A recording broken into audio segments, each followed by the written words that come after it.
সবাইকে আসসালামু আলাইকুম। আশা করি সবাই ভালো আছো। তোমাদের সাথে আজকে লাইভে আসবো বললাম যে সকল প্র্যাকটিক্যালের কোয়েশ্চেন সহ মূলত আজকের নির্দেশনাটা হচ্ছে এরকম যে তোমরা আসলে পরীক্ষা কিভাবে লিখলে ফুল মার্কস পাবা বা কোন কোন বিষয়গুলো লক্ষ্য রাখবা সে বিষয় নিয়ে আজকে গাইডলাইনমূলক আলোচনা করার জন্যই মূলত আজকে লাইভে আসলাম। তো আমার কাছে এখানে এইচএসসি 26 সালের কেমিস্ট্রি প্রথম পত্র, দ্বিতীয় পত্র প্রশ্ন আছে, তারপর হচ্ছে অন্যান্য প্রশ্নগুলো আছে সামনে আমি প্রিন্ট করে রাখছি যাতে করে তোমার সাথে একটু কথা বলতে পারি। তো সাউন্ড বা সবকিছু ঠিক আছে কিনা একটু আমাকে দ্রুত জানিয়ে দাও। সাউন্ড ঠিক আছে কিনা একটু দেখতে চাই, দেখি সাউন্ড ঠিক আছে কিনা বলো। সাউন্ড শোনা যাচ্ছে কিনা একটু জানো তো, কমেন্ট করে দেখো তো সাউন্ড শোনা যাচ্ছে কিনা,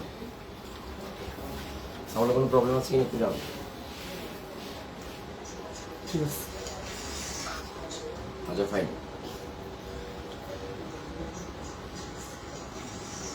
ফার্স্ট অফ অল আমি একটু করে বলি, রসায়ন প্রথম পত্র দিয়ে শুরু করি এবং দ্বিতীয় পত্রটা আমার সামনে আছে। এই কোশ্চেনটা হচ্ছে বিগত 8 থেকে 10 বছর ধরে সেম কোশ্চেন আসতেছে, same pattern, same question, same things, right? So বিগত বছরের প্রশ্ন অর্থাৎ 2025 সালের প্রশ্নের সাথে এটাও সেম, এটাও সেকেন্ড পেপারও সেম। স্টুডেন্টরা কেন নাম্বার কম পায় সেটা নিয়ে মূলত আজকে কথা বলবো। যখন প্রশ্নটা হাতে পারবে, এখানে আমার সাথে 26 স্টুডেন্ট আছে, তোরা দেখা করতে আসছি, অন্যরা অনেকে দেখা করে চলে গেছে।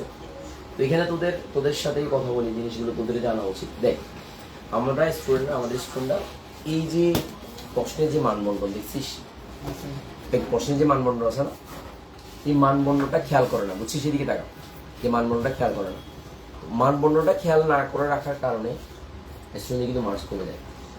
যেমন তোকে আমি বলি, তোকে বললো যে অক্সালিক অ্যাসিডের দ্রবণ তাপ নির্ণয় করো। অক্সালিক অ্যাসিডের দ্রবণ তাপে তুই ফলাফল লিখে ফেলছিস, কিন্তু ফলাফলে যদি প্লাস সাইন না দিস, এটা তাপ হারিয়ে দিতে অক্সালিক অ্যাসিডের ক্ষেত্রে, তাপ উৎপাদী না কি বলতো, তাপ হারিয়ে। যদি প্লাস চিহ্ন দিয়ে না দিস তাহলে তোর একটা নাম্বার কমে যাবে। অবশ্য তোর কাছে কি মনে হবে? মনে হচ্ছে যে আমি লিখে আসছি, আমাকে নাম্বার স্যার কেন কম দিই। দেখে দেখে না, মূলনীতিটা দেখে দেখে লিখতে পারবি না, এটা টিচাররা বলে যে মূলনীতিটা না দেখে লিখতে। তো মূলনীতিটা একটু মুখস্থ করে যাওয়াটা বেটার। বুঝি নাই কি এই মাইট কি নকল নিয়ে যাবে? এমনি তো তোমার প্র্যাকটিক্যাল খাতা আছে না, সমস্যা অসুবিধা না, এমনি খাতা লিখতে পারবা, অথবা তোমরা চাইলে বই নিতে পারবো, অসুবিধা নেই। তবে টিচারদের অনুমতিটা ইম্পর্টেন্ট। তো আমি তো করাইছি অক্সালিক অ্যাসিড দ্রবণ তাপ, তোরা দেখছিস নিশ্চয়ই। তো অক্সালিক অ্যাসিড দ্রবণ তাপে মূলনীতি লিখলে এটার জন্য 2 নাম্বার, আর যে ক্যালকুলেশনটা আছে এটার জন্য কয় নাম্বার বল? 4 নাম্বার। আর ফলাফলের জন্য কয় নাম্বার? 1 নাম্বার। ফলাফলে যে যদি প্লাস না চিহ্নটা না দিস তাহলে সেক্ষেত্রে নাম্বার পাবি না, একটা নাম্বার কম পাবি। তাহলে একটা নাম্বার এখানে কমে গেলে ওভারঅল কমে যাবে। আবার দেখ, কার্যকরীমূলক অর্থাৎ অজৈব লবণের অম্লীয় এবং ক্ষারকীয়মূলক শনাক্তকরণে দুইটা আয়ন পাবি, একটা ক্যাটায়ন আর একটা কি অ্যানায়ন। তার মানে একটা অম্লীয়মূলক আর একটা ক্ষারকীয়মূলক। এখন দেখ, ক্যাটায়ন অ্যানায়ন তুই লিখতে পারবি না এখানে, ক্যাটায়ন অ্যানায়ন লিখবে অম্লীয়মূলক ক্ষারকীয়মূলক। অম্লীয়মূলক মানে নেগেটিভ আর ক্ষারকীয়মূলক মানে পজিটিভ। তাহলে এখন কেন তোকে আমি ক্যাটায়ন অ্যানায়ন না লিখতে বলছি বল? কেন বলছি? কারণ তোর এখানে প্রশ্নের মধ্যে ক্ষারকীয় আর অম্লীয় লেখা, তুমি কেন তুই ক্যাটায়ন অ্যানায়ন লিখবি? দেখে দেখে লিখলে হবে? হবে না। তাহলে তোর মাথার ভিতরে রাখতে হবে সমীকরণটা, মানে যে নিশ্চিতকারী যে বিক্রিয়া, এটার জন্য 2 নাম্বার এখানে স্পষ্ট করে দেওয়া আছে যে বিক্রিয়ার জন্য কয় নাম্বার? 2 নাম্বার। তাহলে অম্লীয়মূলক শনাক্তকরণ 2 নাম্বার, ক্ষারকীয়মূলক শনাক্তকরণ 2 নাম্বার। কয় নাম্বার গেল? 4 নাম্বার। তারপরে বলছে যে তাদের সংকেতের নাম লিখা, কি বলতো? সংকেতের নাম লিখলে কয় নাম্বার? নাম লিখলে কয় নাম্বার? আবার সংকেত লিখলে মানে 4 সহ 1 নাম্বার। তাহলে অম্লীয়মূলকের স্পষ্ট করে লিখে আছে যে ক্ষারকীয়মূলকের নামের জন্য 1 নাম্বার আর সংকেতের জন্য 1 নাম্বার। এখন মনে কর তুই নাম লিখছিস, মনে কর তোর আসলো এখানে সিম্পলি মনে করলাম ফেরাস সালফেট লবণ আসলো, মানে অম্লীয়মূলক আসছে সালফেট লবণ, সালফেট আয়ন, আর ক্ষারকীয়মূলক আসছে ফেরাস আয়ন। এখন তুই লিখার সময় লিখছস যে আয়রন হবে, তোকে অবশ্যই মানে আয়রন প্যাকেটের যোজনী জারণ সংখ্যা 2 এটা লিখতে হবে, অথবা ফেরাস আয়ন এভাবে লিখতে হবে। এবং তোকে চার্জ সহ দিতে হবে, Fe2+, চার্জ সহ দিতে হবে, মানে কার্বনের সঙ্গে লিখতে গেলে। আবার সালফেট SO4 2 চার্জ সহ লিখবি, সালফেট আয়ন লিখতে হবে, সালফেট লিখতে হবে না, লিখতে হবে। এরপর নিচে একটা কথা, যদিও বা না বলে প্রশ্নের ভিতরে ওটার জন্য কোনো নাম্বার নাই, তারপরে লিখবি লবণটি হলু, তখন লবণের যোজনী মিলে তুই সংকেতটা লিখবি, ফেরাস সালফার হলে FeSO4। তাহলে এই ছোট্ট ছোট্ট বিষয়গুলোর কারণে দেখো, এই ছোট্ট ছোট বিষয়গুলোর কারণে এখানে দেখো এই যে পুরো ইনস্ট্রাকশন, এগুলোর কারণে তোমাদের নাম্বারটা কমে যায়। এখন অনেক স্টুডেন্ট বলে যে আমাকে নাম্বার দেয় নাই কেন, তো খাতাতে 15 নাম্বার, এগুলোতে আসলে নাম্বার কাটার কোনো স্কোপ নেই। যে এই প্যাটার্নটা যদি ফলো হয় তাহলে নাম্বার টিচার কোনোভাবেই খাতাতে কাটতে পারবে না, কোনোভাবেই কাটতে পারবে না। কারণ এই জিনিসগুলো স্টুডেন্টরা না জানার কারণে দেখা যায় তারা বলে যে আমি লিখছি আমাকে নাম্বার দেওয়া হয়নি। খুবই কমন, এটা খুবই কমন। তো এটা ভুল করা যাবে না, তাহলে প্যাটার্নটা ফলো করতে হবে, সিস্টেমটা ফলো করতে হবে, না হলে তুমি নাম্বার এমনিই তোমার কমে যাবে। আচ্ছা, এবার আসো মৌখিক পরীক্ষা, এটা সম্পূর্ণ টিচারদের উপর ডিপেন্ডেবল। আর খাতার বিষয়টাও অনেক সময় ডিপেন্ডেবল, খাতা ক্লিন থাকতে হয়।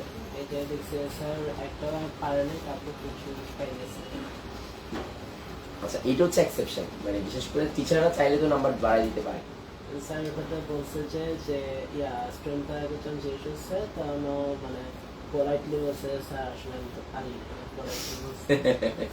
আচ্ছা আমি বলি, টিচারদের সাইন না থাকে মনে করেন সাইনটা আমি কপি করে দিয়েছি, এটা ধরে টিচার কলিক কলিক যদি চিনে তাহলে অ্যাকশন নিতে পারে স্যার, তোকে 0 দিতে পারে, মানে খাতার মধ্যে যদি একদম সাইনই না থাকে।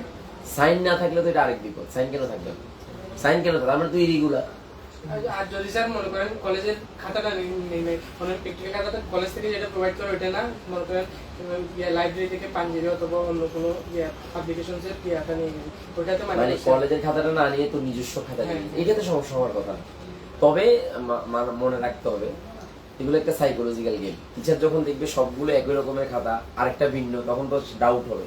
তো ডাউট হলে কি হবে বলতো, ডাউট হলে কি হবে, তোকে ব্যাড ইমপ্রেশন তৈরি হবে। আর ব্যাড ইমপ্রেশন তৈরি হলে কি হবে, নাম্বার একটু কমায় দিতে পারে।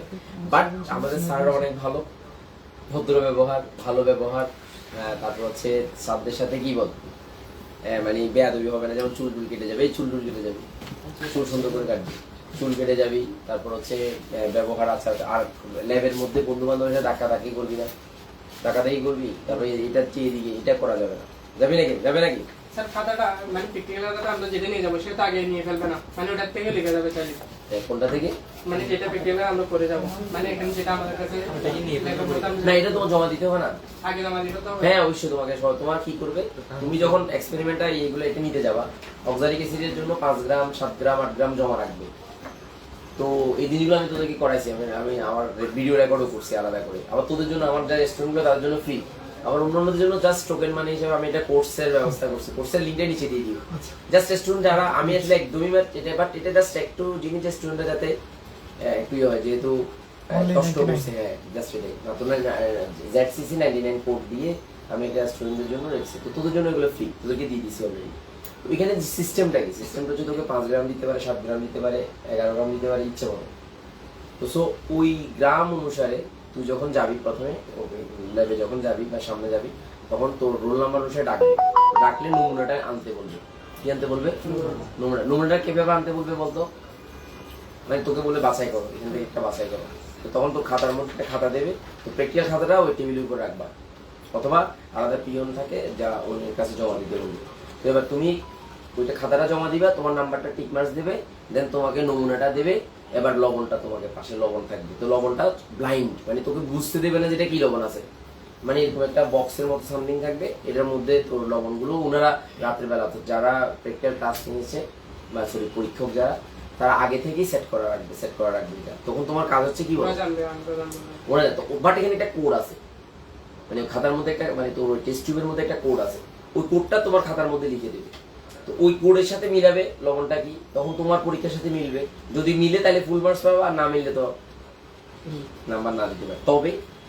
তবে মানে এটা হচ্ছে গোপন কথা, তোমরা যে কোনো একটা লবণ ভালো করে লিখে দিয়ে আসবা, কারণ টিচাররা অনেক দয়ালু, টিচাররা তোমাকে অনেক ভালোবাসে। সো কোনো কারণে যদি না মিলেও টেনশন নাই, কারণ ওই যেটা লিখবে সেটা যাতে পিওর ভাবে লিখে। মনে করো তোমার আসছে, মনে করো সাপোজ তোমার মনে করো ফেরাস সালফেট আসছে, তুমি বুঝতে পারো না যে ফেরিক সালফেট লিখে দিছো, তো তাহলে টিচাররা এটা অ্যালাউ করবে। মানে যদি কট্টর টিচার না হয়, বিশেষ করে অতিরিক্ত কট্টর যদি না হয় তাহলে অ্যালাউ করবে, কারণ তোমার তো টিচাররা জানতেছে আর তোমরা জানতেছে, তোমার এখানে যদি লেখাগুলো ঠিক থাকে টিচার চাইলে নাম্বার দিতে পারবে, এটা হচ্ছে গোপন কথা। স্যার এখানে বাট স্টুডেন্ট অনেক সময় মানে বুঝে না বিদে আমি লিখবো না এরকম একটা চিন্তা ভাবনা, না না লিখ খাতায় না লিখে দেখা হবে, খাতায় লিখতে হবে, কারণ খাতার লিখের উপরে তো তোমার নাম্বারগুলো বরাদ্দ, রাইট? তুমি খাতা খালি রেখে দিলে তোমাকে নাম্বার কেন দেবে? সো বি কেয়ারফুল, খাতায় লিখতে হবে, খাতায় লিখে কি করতে হবে, খাতায় লিখতে হবে মাস্ট, এই ইনফরমেশন এগুলো যদি খাতায় না থাকে তুই তোমাকে নাম্বার কেন দেবে? তো খাতার লেখাটা খুবই গুরুত্বপূর্ণ। এবার বাকিটা তুমি কাজ কি করছো না করছো ওইটা ছিল, খাতায় লেখাটা বেশি গুরুত্বপূর্ণ, বেশি গুরুত্ব, কারণ এটা থাকবে। আর কাজটা টিচারের উপর ডিপেন্ড করে, টিচার যদি চাই তোমাকে নাম্বার দিতে পারে, না নাম্বার না দিতে পারে, বুঝে নি কথা। আর ভদ্র থাকতে হবে, মানে বেয়াদবি করা যাবে না। তারপর হচ্ছে তোমার যে সহপাঠীরা সতর্ক থাকতে হবে, কারণ অনেক সময় সহপাঠীদের কারণে স্টুডেন্টদের সমস্যা হয়। মনে কর তুমি একটা লবণ পাইছো, এই থেকে গুলো তোমার লবণটা নিয়ে এর কাছে রেখে দিলে, তো তোমার লবণটা তুমি খুঁজে পাচ্ছ না, এবার তুমি কি করলে, তুমি চিন্তা করে আল্লাহ কি আমার লবণ করে আমার, এবার স্যারকে দেবে, এই তখন একটা মানে মেসাকার অবস্থা, সিন ক্রিয়েট হবে, তখন তো তোমার একদম ভালো লাগবে না। স্যার এক্সপেরিমেন্ট গুলো বাসা থেকে শিখে যেতে হবে। এক্সপেরিমেন্টও বাসা থেকে কেন শিখবে, এগুলো শিখবে না, ক্লাস করতেছো না, ক্লাস করতে হবে। কেমিস্ট্রিটা আমি দেখাই দিচ্ছি, আমার কেমিস্ট্রিতে আমার দায়বদ্ধতা আছে, আমার দায়বদ্ধতা আছে যে আমি তোমাদেরকে বলেছি যে রসায়নে প্রিপারেশন হবে 200 মানে যা আমার কথাই বলছিল না, আমার কমিটমেন্ট আমি রাখতেছি বা অলরেডি দিছিও। বাট আমার কথা হচ্ছে অন্য সাবজেক্টের ব্যাপারটা তো আমার কাছে নেই, আমার হাতে নেই, কিন্তু তোমরা যে স্যারের সাথে কথা বলো তাদের সাথে দেখবা, অথবা তোমরা চেক করবা বিগত বছরে কি কি আসছে, আর প্রশ্নগুলো তো আমার কাছে আছে, তো আমার তুমি নিয়ে যেতে পারবে। এই যে ম্যাথ কোশ্চেন, তারপর হচ্ছে ম্যাথ এগুলো, ম্যাথ যেমন জীববিজ্ঞান কোশ্চেনে এখানে তোমাকে কখন নমুনা দিচ্ছে, এখন কখন নমুনা কি এখানে প্রশ্নের মধ্যে বলে দিছে কখন না, টিচাররা যা দেতা, টিচাররা যে কখন নমুনাগুলো দেবে তা জীববিজ্ঞান পরীক্ষার কথা বলবো, সো এটা ওখানকার টিচারদের উপর ডিপেন্ড করবে। আচ্ছা, তাহলে ফার্স্ট পেপারে এই যে ব্যাপারটা মানবন্টনের ব্যাপারটা একটু দেখে যাবো, কারণ এই নাম্বার মানবন্টনের কারণে তোমার নাম্বার বাড়বে বা কমবে, এটার কারণে 15 নাম্বার তোমার তো কোনো হাত নাই, তোমার এখানে খাতার মধ্যে তোমাকে ইয়ে করতে হবে। বাট বাকি 10 নাম্বার টিচাররা চাইলে বাড়াই দিতে পারে, 17 নম্বর, বুঝলি? 17 নম্বর, এই 17 নাম্বার কই পাইছিস মাইক দিমু ধরে, 7 আর 7 সাথে 14 থেকে 15 নাম্বার হচ্ছে দেখার, 15 নাম্বার কি বল, এক্সপেরিমেন্টের উপর। এক্সপেরিমেন্ট। আর 10 নাম্বার কত বল, খাতা আর মোটি। হ্যাঁ কথা বলো, হ্যাঁ বুঝতে পারিস। তারপরে দেখো এদিকে দেখো কি করে আসো, এখানে এটা কি বলো তো, এটা হচ্ছে যে সেকেন্ড পেপার। সেকেন্ড পেপারে তোমাকে দেখো যেটা HCl যেটা অজানা, আর সোডিয়াম কার্বনেট জানা। সোডিয়াম কার্বনেট জানা মানে হচ্ছে 0.1 মোলার, অথবা টিচাররা বলে দেবে তার ঘনমাত্রা কত, বাট এখানে স্পেসিফিকলি বলে নাই তোমাকে কত ঘনমাত্রা দ্রবণ তৈরি করতে হবে, বাট ওইটা কলেজের উপর ডিপেন্ড করবে, মানে কলেজে কত ঘনমাত্রা জানা, ঘনমাত্রা যেটা। তো তাহলে এখানে টাইট্রেশন হিসেবে টাইট্রেশন করতে গেলে আমরা জানি যে নির্দেশক লাগে, তাহলে নির্দেশকের পণ্য কি মিথাইল অরেঞ্জ, এখানে জন্য লাগবে, কিন্তু দুর্বল ক্ষার তীব্র অ্যাসিড, দুর্বল ক্ষার কি বল তীব্র অ্যাসিড, তাহলে মিথাইল অরেঞ্জ।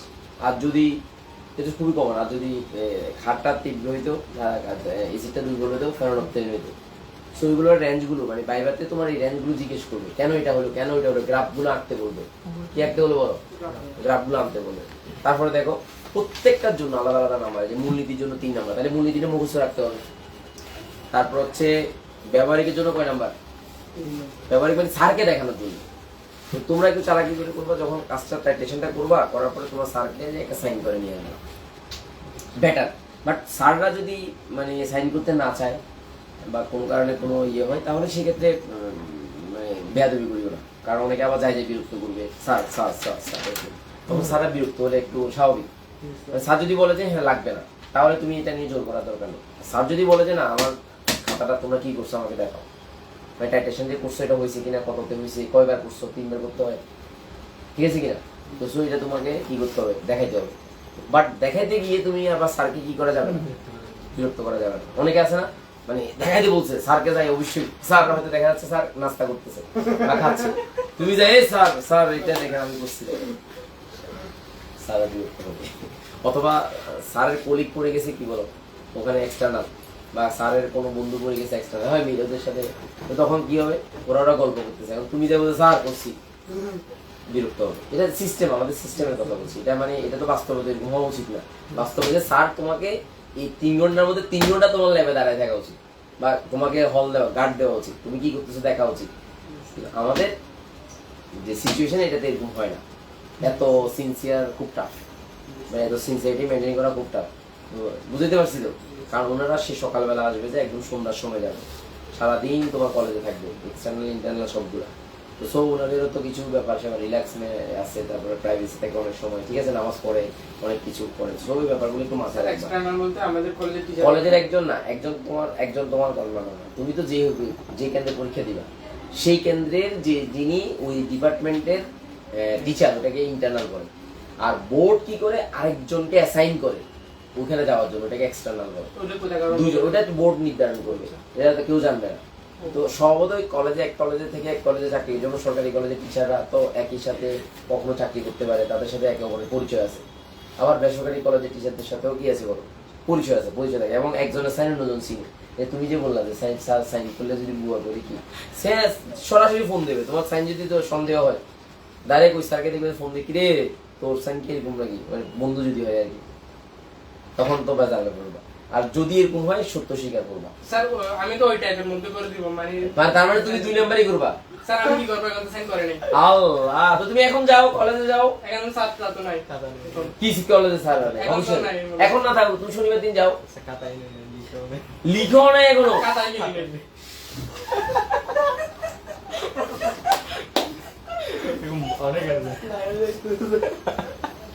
বাহ কি খোলা পাই। তুই এখন এই 2 দিনের ভিতরে কি লিখবা? খাতা কিনে তারপর লিখে করবো, টাচ দেখে দিবে, তারপরে নাকি কাউকে দিয়ে লিখাবা? না না নিজে লিখে করবো। পারবা? পারবো, আমি স্যার এমন করছি, কলেজে করছি, মানে কলেজের পরীক্ষার সময় মানে সবগুলো এরকম না, মানে কয়েকটা, কিন্তু কেমিস্ট্রি ফার্স্ট এখন কিনে নেই খাতা, ওইটাই কিনে নেই, ওইটাই ফার্স্ট আমার। তোমাদের অনেকের এই সিচুয়েশন থাকতে পারে, যাই হোক অভিজ্ঞতা কম বেশি সবারই এরকম হবে, এটা বুঝতে পারতেছি। তো এরকম হলে তো একটু ঝামেলা। কেন স্যার মিনিস করে এখন কিনি না? আচ্ছা যাই হোক, আমি বলি সৎ উপদেশ দিই তোমাদেরকে, সেটা হচ্ছে যে প্রথমত হচ্ছে তোমার হবে স্যারের কাছে গিয়ে কথা বলা, স্যার আমি করি নেই, আমাকে একটু সাইন করে দেবেন, স্যার করে দেবে, এটা মাথায় রাখো। আর না করে দিলে সেটা অন্য বিষয়, অন্য স্যার। ডিপার্টমেন্টে তো স্যার একটা না, ডিপার্টমেন্টে স্যার অনেকগুলো স্যার আছে, যে কোনো স্যার থেকে জ্ঞান নিতে হবে।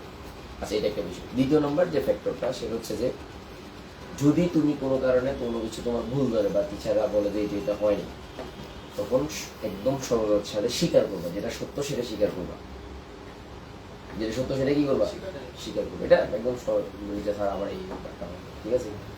স্যার যদি তোমাকে ওই ধরনের পরিস্থিতি ইয়া না হয়, তাহলে তোমাকে ইনশাল্লাহ কনসিডার করবে, এটা মাথায় রাখবে। খাতার ব্যাপারটা মাথায় রাখতে হবে, মৌখিকের ব্যাপারটা তো মাথায় রাখতে হবে, কারণ এখানে মৌখিক পরীক্ষাতে তোমাকে যে অ্যালডিহাইড কিটোনের যে অ্যালডিহাইড এবং কার্বক্সিলিক অ্যাসিডের শনাক্ত করো, এর জন্য কয় নাম্বার? 5 নাম্বার। দেখো স্পষ্ট করে নাম্বার বরাদ্দ আছে। পরীক্ষককে দেখানোর জন্য কয় নাম্বার? 2 নাম্বার। পরীক্ষককে দেখানোর জন্য 2 নাম্বার। তারপর বলা হচ্ছে সঠিক জ্ঞান শনাক্তকরণ খাতায় লিখাই, যে খাতায় লেখার জন্য কয় নাম্বার? 2 নাম্বার। আর এরপর হচ্ছে মূলকের গাঠনিক সংকেত লেখার জন্য কয় নাম্বার? 1 নাম্বার। যেমন মনে করো কার্বক্সিলিক অ্যাসিড, তুমি যদি COOH লিখে ফেলো তো হবে না।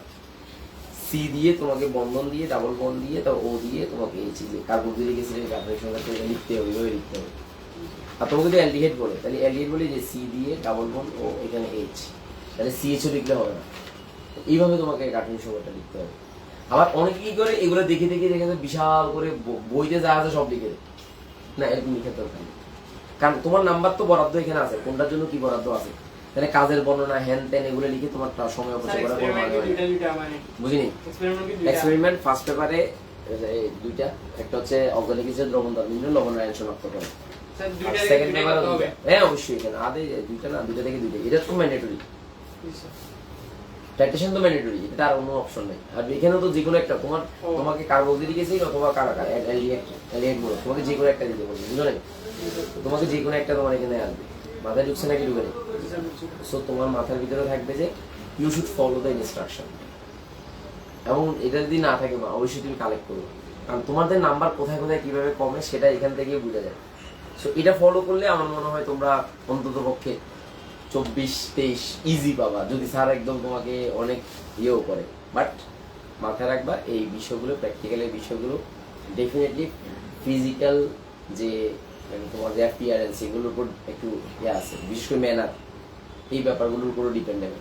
মানে তুমি কলেজে ঢুকার পর থেকে তোমাকে সর্বোচ্চ ভদ্রতা মেনটেন করতে হবে, তারপর কোনো স্যার যাদের দুষ্টামি করতেছো বন্ধু বান্ধবের সাথে হঠাৎ করে দেখা যায় কি স্যার নাই তোমরা মারামারি করা শুরু করে দিয়েছো, ধাক্কাধাক্কি করা শুরু করে দিয়েছো, এইটাকে কি হয়তো মোবাইল টিপতেছো, ব্রো এটা করবো না। এগুলো হলে তোমাদের রেপুটেশন নষ্ট হবে, কলেজের রেপুটেশন নষ্ট হবে, ঠিক আছে কিনা? স্যার কলেজের নামের জন্য কি কোনো নাম্বার? কলেজের নামের জন্য নাম্বার কাটবে না, কিন্তু কলেজের স্টুডেন্টদের দেয় নাকি? বিহেভিয়ারের কারণে না, এটা না, এমনি ভালো কলেজ চিরং মহসিন কলেজ বা ভালো কলেজগুলোর জন্য এটা এটা সাইকোলজিক্যাল ইস্যু। এটা আসলে ভালো কলেজগুলো থেকে স্টুডেন্টরা ভালো, এটাই মনে হয়, এই কারণে টিচাররা একটু পজিটিভ ইমপ্রেশন কাজ করে, এটাই ন্যাচারাল। এটা আসলে তুমি চাইলে পারবে না, মানে তুমি এটা থেকে পরিত্রাণের উপায় নেই। ভালো কলেজের জন্য ভালো ইমপ্রেশন থাকবে, এটা খুবই ন্যাচারাল। এটাই, হ্যাঁ। তোমার কলেজ কোনটা? চিরং কলেজ। চিরং কলেজে বুঝি ইনশাল্লাহ পাবো, টেনশন নেই, অসুবিধা নেই, টেনশন করতে হবে না, ঠিক আছে? আর তুমি তো এই যে একটা এই সিরকুট একটা নিয়ে এসেছে দেখলাম, সিরকুট না নিয়ে ডাইরেক্ট ইয়াতে নিয়ে যাও, যেগুলো লিখে ওগুলো নিয়ে যাও, ঠিক আছে? ওভাবে করবা আর কি করবে। তো যাই হোক, এই কেমিস্ট্রি ব্যাপারটা এগুলো যে ইনস্ট্রাকশনগুলো ফলো করবা। আর তোমরা যদি মনে করো যে না কেমিস্ট্রি আমরা আলাদা করে দেখতে চাই, তা আমার কমেন্টে লিঙ্ক দেওয়া আছে, তোমরা দেখতে পারো। আর আমার পার্সোনাল হেল্প যদি দরকার হয় আমাকে জানাবো, আমি চেষ্টা করবো পার্সোনাল হেল্প করার জন্য, তোমাদের যেটা যেটা দরকার। আমি সকাল থেকে মানে যতক্ষণ থেকে আসছে ততক্ষণ থেকে মানে প্রচুর পরিমাণে স্টুডেন্টের সাথে কাউন্সিলিং করছি। এই যে বুঝতোদের সাথে ওই কিছুক্ষণ আগে আরও আসছে, তো আমি স্টুডেন্টদের সাথে চেষ্টা করছি একটা জিনিস, যে স্টুডেন্টরা যাতে ভয় না পায়, যাতে ফুল মার্কসটা ক্যারি করতে পারে। আর এটার তো নাম্বার অনেক গুরুত্বপূর্ণ, বিশেষ করে ক্লাসের ক্ষেত্রে, ভর্তি পরীক্ষার ক্ষেত্রে। তো যাই হোক, আমরা তোমরা ZCC 99 একটা কোড আছে না, ZCC 99 একটা কোড আছে, ওই কোডটা ব্যবহার করে তোমরা দেখে নিলে। এবং ওখানে আমি PDF গুলো দিয়ে দিচ্ছি, কেমনে খাতায় লিখতে হবে, কিভাবে লিখতে হবে, প্রতিটা জিনিসে আলোচনা করছি আমি। যদি বা আমি এখানে আলোচনা করছি, বাট ওখানে যে একদম বোর্ডে লিখে লিখে দেখিয়ে দিছি এবং কাজগুলো করে দেখা দিচ্ছি, কোনটার পরে কি করবা, একদম মানে পূর্ণাঙ্গ মানে বাংলাদেশে কেমিস্ট্রির পূর্ণাঙ্গ প্র্যাকটিক্যাল কোর্সের কেমিস্ট্রি পূর্ণাঙ্গ প্র্যাকটিক্যাল কোর্স আমি তোমাদের জন্য দিয়ে দিচ্ছি, তোমরা দেখতে পারো, আশা করি উপকৃত হবা, ঠিক আছে? কারণ প্রশ্ন আছে? আচ্ছা, যাই হোক, সবার জন্য শুভকামনা, তাহলে আসসালামু আলাইকুম।